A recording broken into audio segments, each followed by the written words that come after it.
Welcome to today's tutorial on how to receive push notifications for birthdays in Facebook on your PC. In this video, we'll guide you through the simple steps to ensure you never miss another friend's special day. Step 1. Open Facebook by navigating to the website and logging into your account. Step 2. Once logged in, locate the notification icon in the top right corner of the screen and click on it. Step 3. In the drop-down menu, click on the 3 dots. Step 4. From the expanded options, click on Notification Settings. Step 5. In the Notification Settings page, locate and click on Birthdays to open it. Step 6. Finally, toggle on the switch next to Push.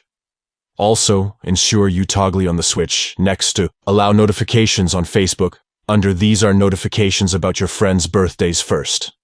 And that's it. You have successfully set up push notifications for birthdays on Facebook. If you found this tutorial helpful, don't forget to give this video a thumbs up and subscribe to our channel for more useful content. Thank you for watching.